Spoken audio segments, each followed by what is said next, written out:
All right. Okay, can you guys hear me? Okay, good. I'm going to kill you. No. Spiritual principle. I'm Jennifer, and I am an addict. I thank Freedom to Change to allow me to come up here and share my experience, strength, and hope. My clean date is April 10th, 2005. How I generally start when I speak is to talk to you about where I am presently, and then I kind of go into how I got to where I am presently. You know, today, I have a good life. I'm in love. I'm learning how to communicate better. My family trusts me today. They have some respect in me today and some faith. I have some wonderful friendships inside and outside of these programs that I didn't have when I was using. I have a good job. Today, I have courage to take action to change. And it's all because of this program. It's all because of Narcotics Anonymous. I wouldn't be standing here if it wasn't for this program. You know, there were times in my recovery I'm like, I don't need this. Well, I do need this. I will always need this in order to stay healthy.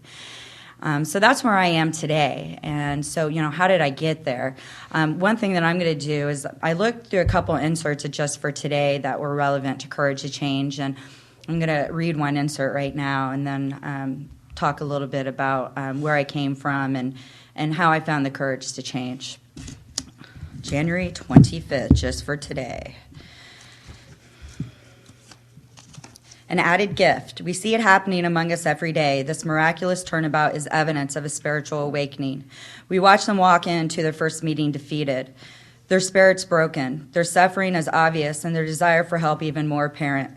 They collect a welcome chip and go back to their seats shaken by the effort. We see them again, and they seem a little more comfortable. They found a sponsor and attending meetings every night. They still won't meet our glance, but they nod their heads in recognition as we share.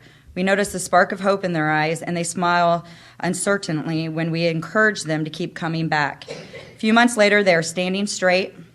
They learned how to make eye contact. They're working the steps with their sponsor and healing as a result. We listen to them sharing at meetings. We stack chairs with them afterward.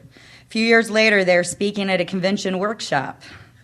They got a wonderful, humorous personality. They smile when they see us. They hug us, and they tell us they could never have done it without us. And they understand when we say, nor could we without you. Just for today, I will find joy in witnessing the recovery of another. So first and foremost, I want to thank everyone in these rooms, because if it wasn't for you, I wouldn't be standing here clean today. I came through these rooms broken. It started at a very early age for me, not feeling as like other people or normal. I was abused when I was young for years. When my parents found out and took me to counseling, how can a little girl maturely, understand what happened to her? And I didn't, and I put mask on, and I put a wall up, and I didn't want to be hurt. Everything stems from being hurt for me, and everything is fear-based for me. And so, I lived a double life growing up, and I was always trying to find things that made me feel better about me, that, something so I could love myself, so I would make good grades. I would try to do all those things, and nothing ever filled me. I remember the first time that I drank, I was probably about 11. My cousins got me drunk. I remember they got a picture of me with a bucket on my head, and I threw up, and I thought that was the greatest time ever. I mean, at that small of an age, I really, really liked it. In high school, I started doing drugs at a very early age. This time I was 14, I'd smoked cocaine. I've pretty much done every single drug there is. Now, I did live a double life. What is it, or who is it? You know who I'm talking about. Who is it? Thank you. That's the kind of life I lived. On the outside, I looked good. I, was popular in high school. I made good grades. But I was always doing drugs. I always had that other side of me, and I was always hurting myself. And, I didn't think I had a drug problem. In fact, my ex-husband, I felt sorry for him because he was an alcoholic. I didn't understand it because I could control my drug usage. What I know now is that I wasn't using drugs to the extent I was using other things. If I finish college with my, son, I'm successful. If I buy that house, I'm successful. If I get married, I'm successful. If I divorce that a-hole, I am successful, and I will find happiness. Nothing made me happy, and that's when drugs really started becoming a major factor of my life, where I wasn't doing them every other week, and I was doing them every day, and I couldn't quit. I just couldn't quit. And in regards to where Courage of Change comes from, one of the biggest crossroads or spiritual awakenings that I had looking back is, there are times before that I started realizing a few years before I actually asked for help that I might have a problem. In fact, the guy I was dating, used to call me a baby addict, and he had to go to some court-ordered thing for alcohol or whatever, and I asked him if I could go along because I had a problem and I wanted to learn about it. And so we would go, and then we'd go get wasted afterwards. And so that happened for a couple of years, and then I would be like, I looked in the yellow pages, and I'm like, okay, cocaine's my problem, so I found CA, and I went to CA, and then after CA, I would go get high, and this lasted for a very long time, so I knew I had a problem. The crossroads for me was when I came home. I don't know, it must have been right after school, 5, I don't know. I was already high. Once I got home, I took a bunch of Ativan so I could come down from the coke, and my son was watching TV, and I smoked out in the garage, and I'm smoking a cigarette, and I'm sitting there, and I'm fighting with this guy that I'm dating because he's cheating on me, and I'm going crazy. I'm bipolar, I'm going manic. And I hang up on him, and I'm sitting there. Hi, Heidi. I'm sitting there, and I'm crying, and I'm thinking to myself, I can remember, this is a spiritual awakening. I can remember, do I really want my life to go down this road? My parents were already talking about taking my son away. I was getting close to being fired, and I said, do I really want to be this person, this crazy, out of control, cannot go a day without using drugs person? And I called my brother, and I said, I need some help. And he came over, and I don't remember much, carried me to the hospital. I went through rehab. And when I went, I really still had the impression that I could find a way to successfully use, but I could work on myself and love myself and be happy, and then, I could be a social user. I really thought that. I didn't think I was going to rehab to never not do drugs again. I just was in so much pain that I wanted to die. And so I went to rehab, and, I was real super excited about it. My parents told me I had to go to meetings, and I was going to CA, and I just really wasn't finding a home there. And I hooked up with someone in rehab, of course, who told me about CAG. And so I came to CAG, and I did find my home with Narcotics Anonymous, and thank God. So there was my first courage to change. And really, looking back at it, I never had my willpower didn't get me into these rooms. It was the God of my understanding, my higher power. Everything that I have today, I attribute to God, and to really following God's will, not mine. When I utilize my will, things go crazy. I get manic. I can't communicate. I yell at my loved ones. And so for me, the simple message of recovery is God. You have to be connected to God. So, that was one of my spiritual awakenings. The other spiritual awakening for me was early in recovery. I had kept going back out, and it got worse, of course, because once you get the message of recovery and you go back out, it's like, fuck it, I'm just going to be really bad. And I did some awful things during that 6 months of going back and in. Now, I kept coming back in because people, you know what, you guys are just like me, and you were staying clean, and I needed to hang around people just like me, and you kept telling me to come back, and I did. I had nowhere else to go once the drugs went out of my body. So I kept coming back, and my sponsor, I would call her and tell her I was going to get high, of course, and it was awful for her. And I called her one day. I was afraid that she was going to fire me, and I really needed her. And she said, Jennifer, I'm not going to fire you. She goes, but you got to understand that every time you go out, you hurt me, and I have to distance myself a little bit. And that was a spiritual awakening for me. I was outside of, it was Osco Drug at the time on 75th and Metcalf, sitting there crying and begging her. and telling her I would never do it again. And that moment, I believe, is when I first started staying clean. Because I needed her in this program more than I needed my drugs at that time, and thank God. And so I started working the steps. And, my first year, you guys, I did all 12 steps. I just did. And I'm glad I did, because it kept me clean.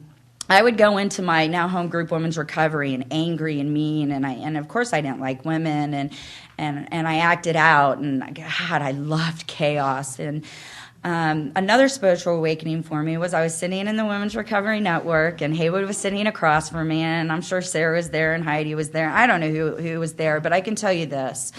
I'm sitting there and I'm happy for the first time, and I'm actually sharing spiritually. I'm not verbally vomiting my horrible existence of a life. And Haywood, she puts up this sign. She goes, "Where is Jennifer? What did you do with her?"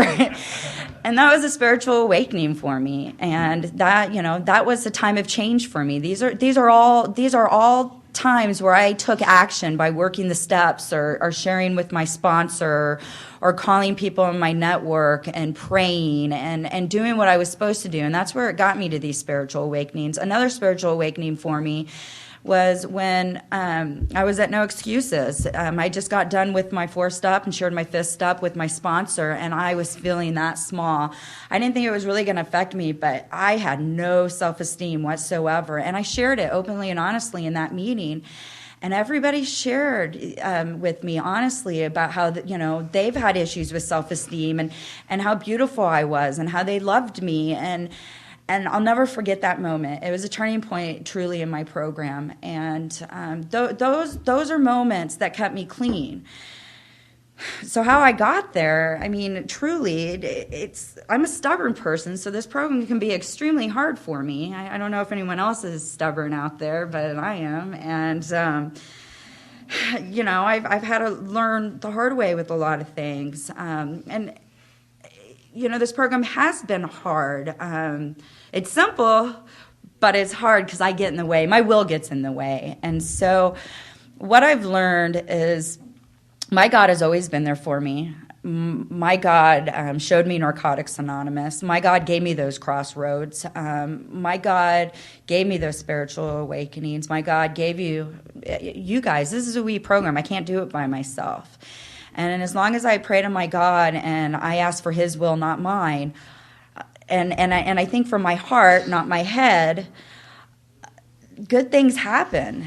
And, I'm a miracle today. And I know that if I can stay clean, anybody can stay clean.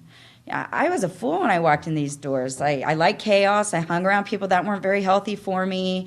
I was loud and I'm still a little loud, loud and obnoxious, and today I'm a bit kinder, and I don't run as much from my friends anymore, and I've let a few people in. I mean, a lot of you still don't know me very well. I still am guarded somewhat, and that will probably take a while, but I'm open for any type of change. Now, one thing that I'll say about change is it all, for me, stems from fear. I mean, anger, all my character defects, being judgmental. God, I have so many character defects. I could go on forever. But all my character defects, I have realized through working the steps, that's the key to this program, is fear. And I have to walk through that fear in order to change. And I've done a lot of walking through, and, I'm happy today that I have 4.5 years and I can stand up here and talk clean. I don't want to be a newcomer again. I don't. And I just want newcomers to know that, you can have a good life. You can, but you have to walk through the fear and you have to take the action. The suggestions of working the 12 steps, I'm on my 3rd round of working my steps, and they still help me immensely. I'm a little slower at working the steps today. I don't work them as diligently as I did, but I do work them. And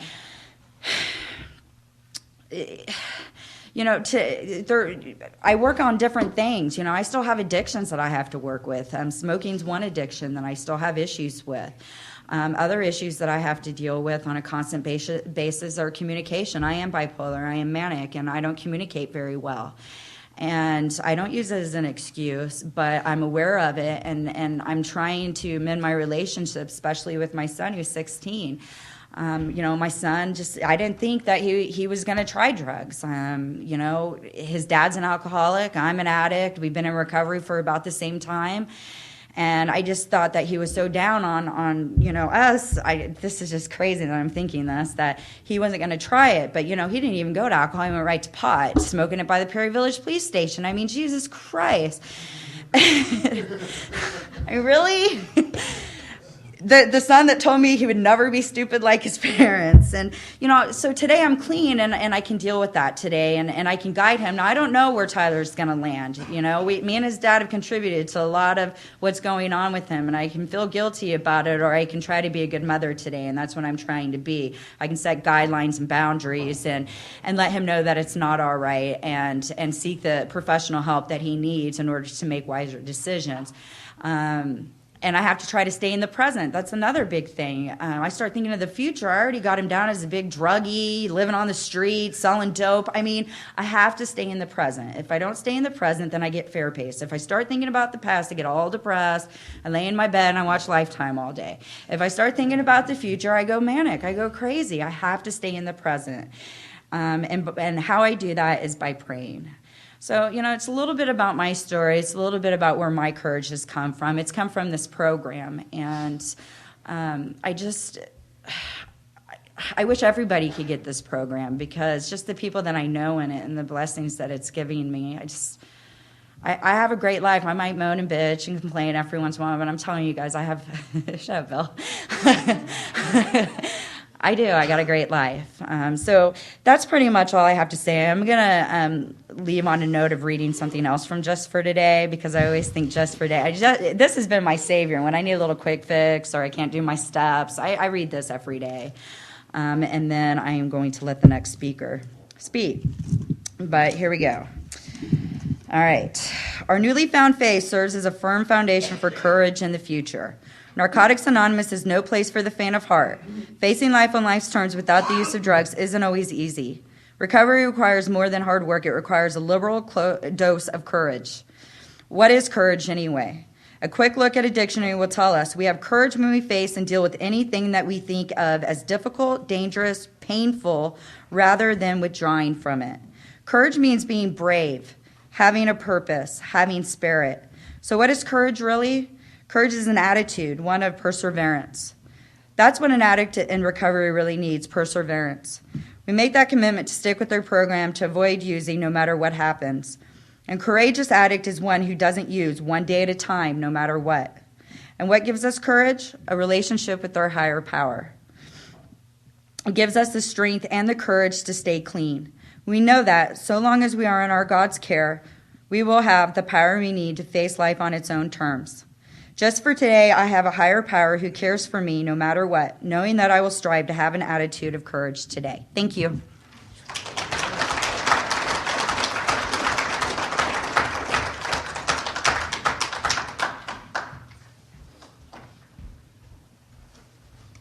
Thank you, Jennifer. You did good. Let's give her a hand one more time.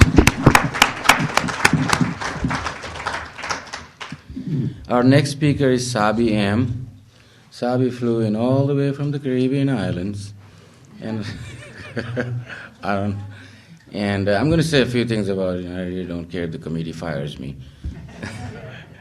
Our paths crossed in 2003 when NA was celebrating 50 years in San Diego, and at that time he was speaking at a workshop called Courage of Conviction. I still remember it, the name. So I don't know what he's going to talk about courage today, but I've never known this close any other NA junkie, and he's been my friend since, and he knows people all over. I mean, before he even got here, people have been asking me about him. So I kind of, feel a little jealous. I live in Kansas City, but seems like he's got more friends than, I can introduce to. So, but, he's the best thing I like about him. He may not be very entertaining, but he's really subtle, and he believes in what he does. And, I don't trust a whole lot of people, and I can trust him. With that, I can give him a real good label. But most of all, I'm proud to be his friend. Let's give him a hand.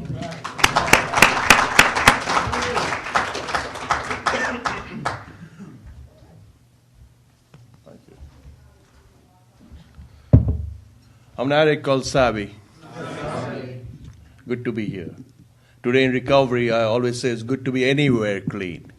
It's really good to be here, and I also want to thank Freedom to Change for giving me this opportunity to be of service. That's a powerful theme of the convention you guys have, Freedom to Change. That's all that our program is about. Today, just for today, I am free to be me. And thank you, Jennifer. You did a fantastic job. I don't even know what else to add. You just covered it all. Like you said, well, I was also manic depressive. When I was on drugs, I was manic. When I ran out of drugs, I got depressed. And that happened all the time. And I had figured it all out. Even after coming to Narcotics Anonymous, I loved everything. I loved to be with addicts because you guys spoke like me, looked like me, but you had something going on which I wanted. But you had all these other preconditions. You said you have to work the steps, and you had and there's God written all over the place, which I was not very comfortable with. So I wanted to do it on my terms. Maybe some of you can identify with that. I just wanted to do it my way. So I thought, what I'm going to do? I'm going to keep on coming to this fellowship till you guys are going to teach me how to use successfully. Because I wanted to become a successful addict. Well, I just want to share a little bit about how I found the Fellowship of Narcotics Anonymous. It goes way back in 1986. I would love to say that my first introduction to Narcotics Anonymous I never used since, but it did not quite happen that way. I grew up in India, and I used my drugs there. I was looking for my connection. I was going through my withdrawals real bad, and I was looking for my connection, and I met this guy on the street, and he used to be with us all the time. He used to be we call those places dens or addas, or what you guys probably call shooting galleries here, something like that. He was there all the time, 24/7, and we used to just we had those silent communication, that silent language of junk. What's happening. So everything fine, good, and this guy, he recognized me, I did not, and he looked good. He had some weight on, he had cheeks had become rosy, and he had a little pot belly, and he got it going on, and he recognized me, and the first thing I looked, he said, "Hey, Sabi, what's going on?" I said, wow, Jitu, it was so good to see you, so you have something on you. And he told me something that totally blew me away. He said he has stopped using drugs.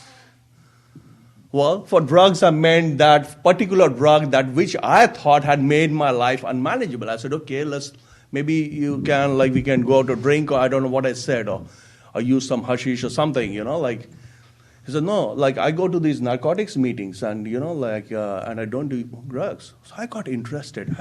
And even as an addict, I was really curious. I remember before I found narcotics, or just after I found Narcotics Anonymous, there was in India, they had this International Congress for Drug Abuse. That people, all these professionals had come from all over the world, treatments and all. Treatment center people and everybody, and I was curious, and I wanted to check it out, what these guys wanted to do. I was curious about everything that had to do with excuse me, drugs and addiction. So I wanted to check out this. He said he goes to these narcotics meetings, and these are anonymous meetings. That is absolutely perfect. I'll go to these narcotics meetings, and the anonymous. So it will be sort of a shady society where addicts will teach each other how to use successfully, And I'm fortunate to say, and still the God that I still do not understand brought me to the rooms of Narcotics Anonymous. I found the message of hope on the streets of Bombay, India. At that time, today the population of India is like more than 1.13 billion people. That's 4 times, 5 times the population of United States and much smaller country. Like Bombay, I was reading, I think 2 days ago, the population of Bombay itself is like 16 million. That's the population probably of Australia, the whole continent. At that time, there were just 2 groups in the entire country. In the entire country, there was just 2 groups. And I walk into the street and this guy gives me the message of hope. And I find my first Narcotics Anonymous meeting. I consider myself a NA baby. I kicked dope right here in the rooms of Narcotics Anonymous. I did not go to any treatment center. It is possible, like I did it. For me, it was possible. I just kicked dope right there. For a long time, I tried to do it my way, my way. I did not believe in all this stuff, the God thing. And somebody told me, just keep it simple. If you do not believe in God, just believe that we believe in something. Believe in that. Some told me okay, believe in, you guys must have heard it, good orderly direction. Anything that gives you good orderly direction, make that your God, It does not have to be a form. It does not have to be very elaborate. Whatever works for you. The best definition I heard about God is a group of dope fiends helping each other stay clean. That works for me, we help each other stay clean. So, slowly, the change started happening. I was not clean yet. It was just before staying clean. But I was coming to meetings and sitting there, maybe using with guys after the meeting. Did all the stuff that I'm not supposed to do. Using in the bathrooms or the meeting places, which I'm not very proud of confessing. But I did what I did, and you guys loved me till I learned to love myself. You guys accepted me. You guys like that unconditional love. That is the thing that I love about Narcotics Anonymous. We are there for each other. We take turn in saving each other's lives. That's what we do here. And so slowly, I kept coming to the meetings, and then finally, I made that choice, that surrender. I had a sponsor used to say there's no substitute for surrender. All my life I was looking for that alternate. Maybe there's something else that is there which I can hold on to. But it's so simple. And my friend Jennifer said, it's a program is simple. It can sound difficult at times, but it is simple. What I just needed to do is just let go, just surrender. Just believe in the process. Just believe that you guys can do it. All my life I thought what I wanted to do in my program, I wanted to party hard on Friday, cold turkey on Saturday and Sunday, and stop using for Monday for the rest of my life. You guys told me something so simple. It did not make sense then. Still it did not make sense. But if I keep on doing what you guys told me to do, on 19th of January this year, I'll celebrate 18 years clean in Narcotics Anonymous. You guys told me, just for today, Sabi, just for today you don't use. Just for today you don't use, you never have to use again.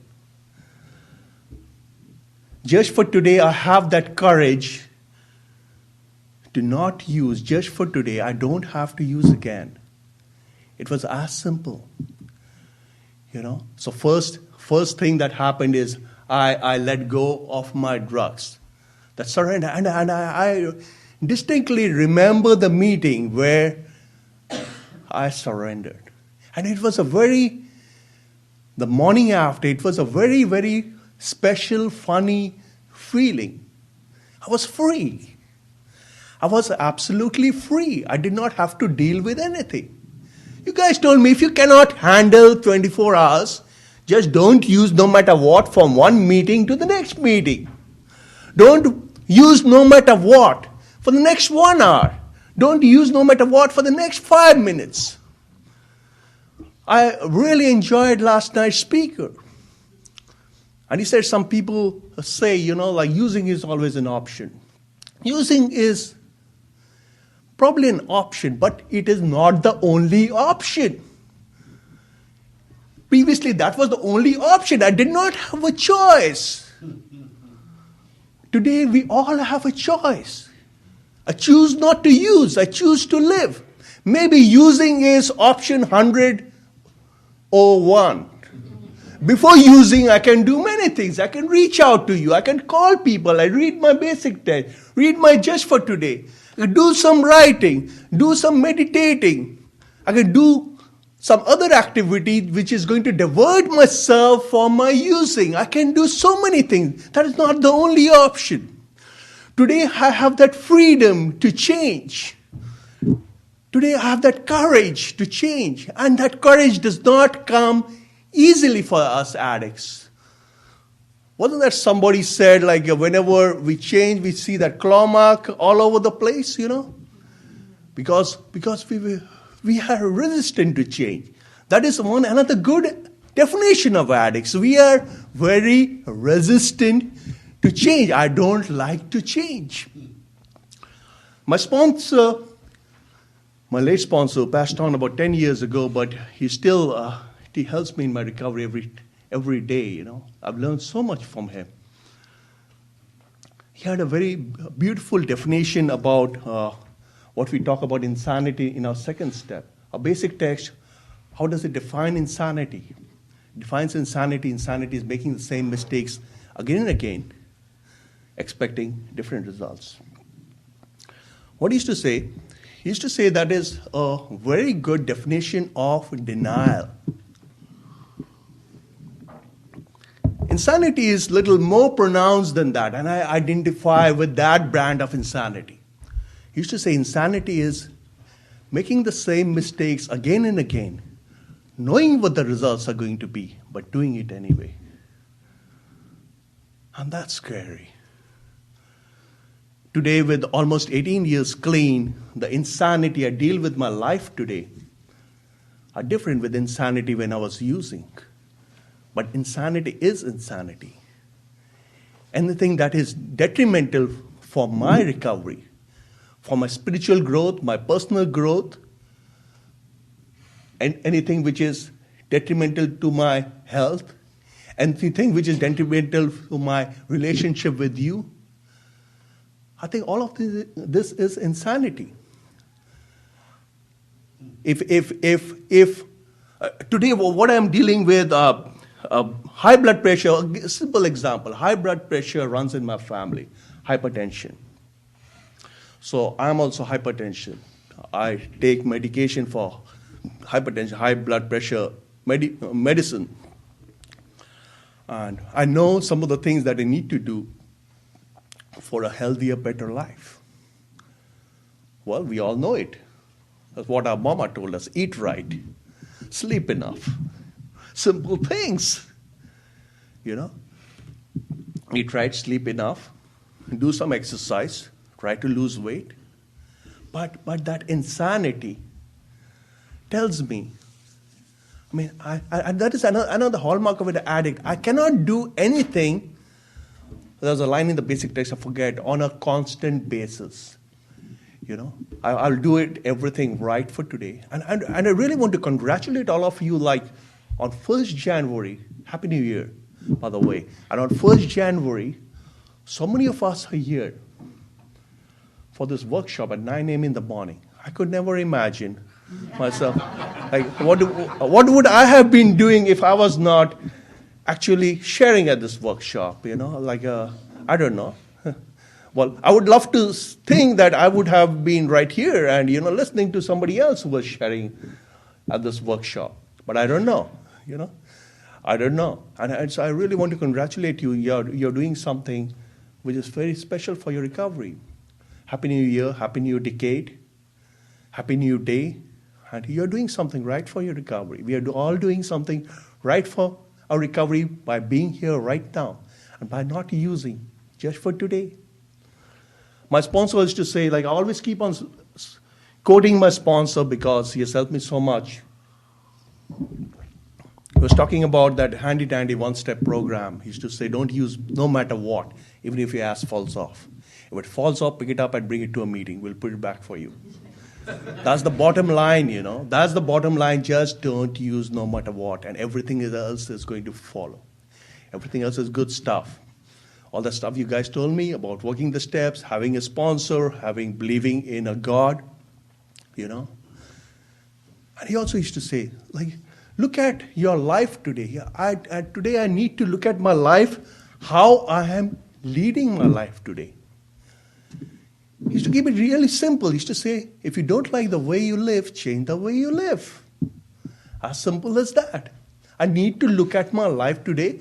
Do I like the way I live today?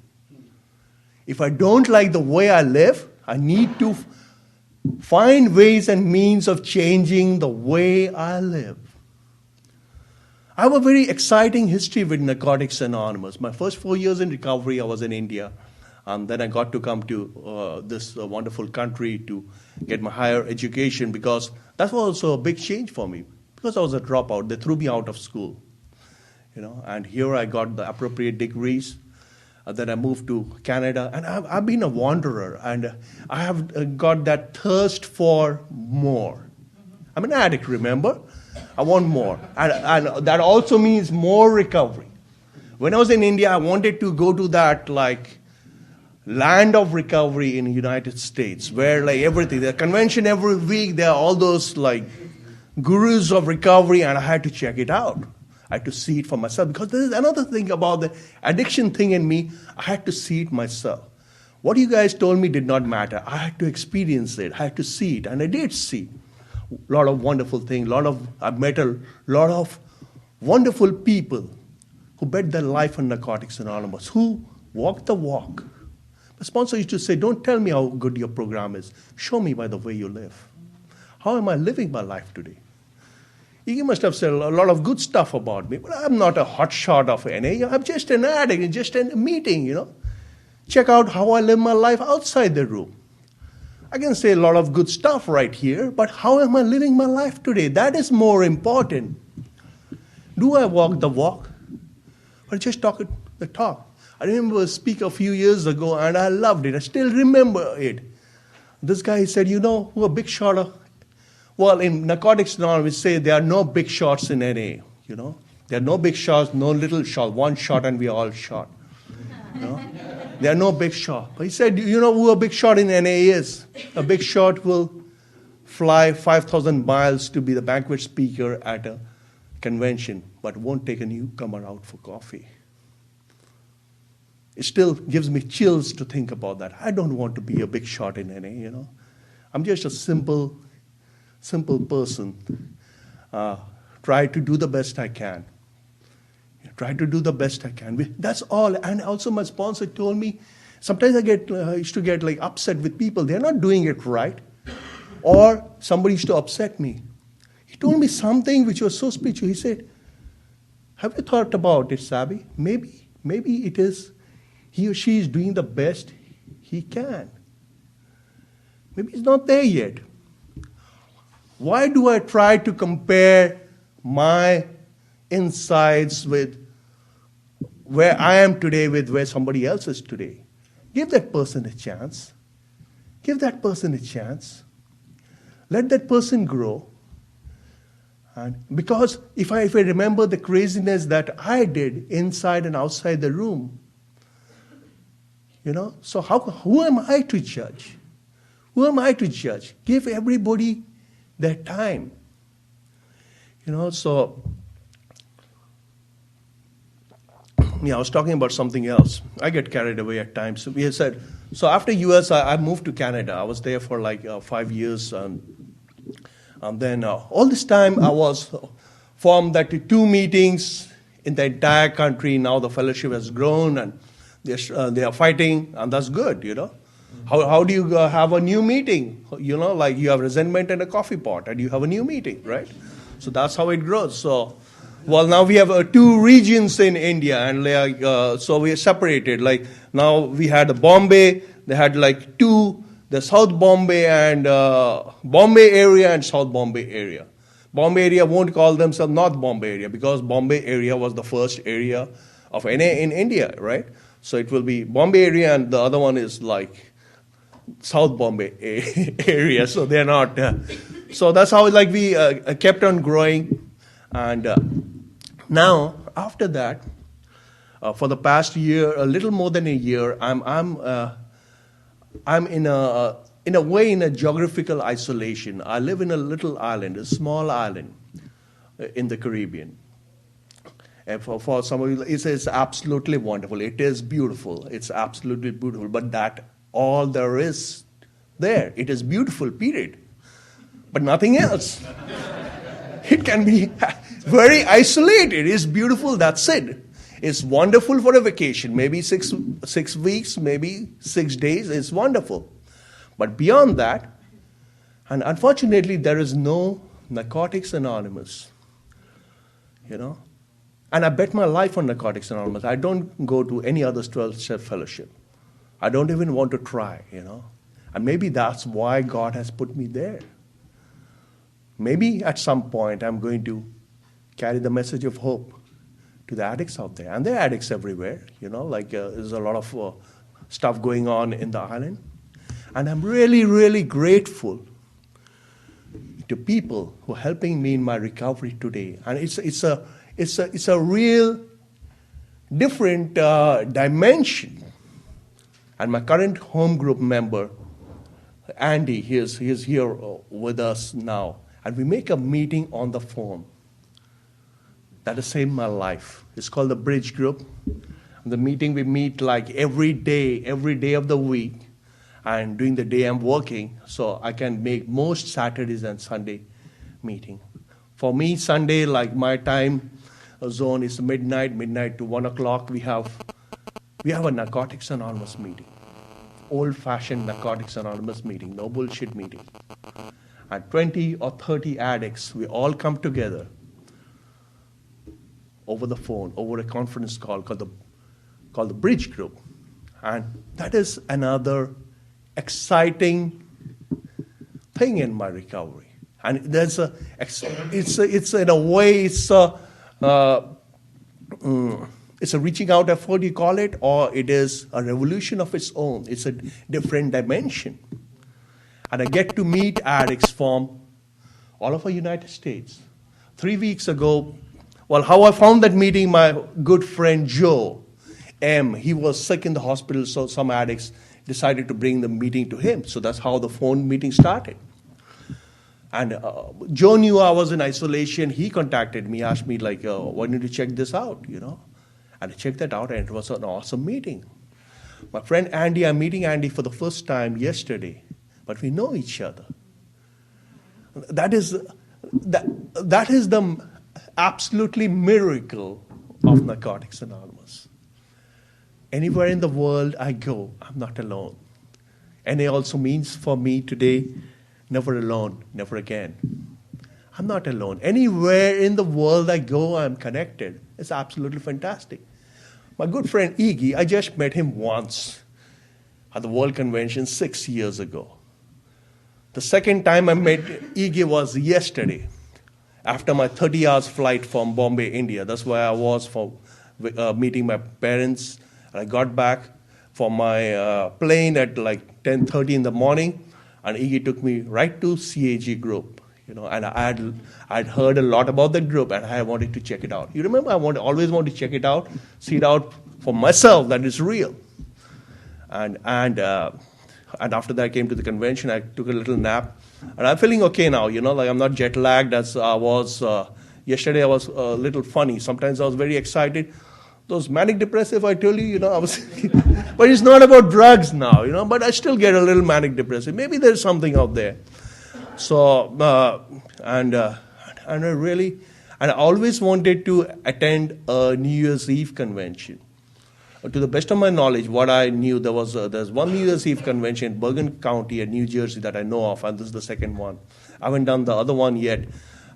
Maybe at some point of recovery I'll do that, but this is this is exciting. You guys are doing a fantastic job. It's so refreshing that you start your new year with recovery, getting things in proper perspective. And I'm now like really charged. Like I go back to the island on just after the Sunday morning speaker meeting, and but I know I'm not alone, I'll be like meeting a lot of you guys over the weekend, making new friends, new connections. So I'm connected today, and it's a wonderful journey. It's absolutely fantastic, and I love you all, and I want to thank you.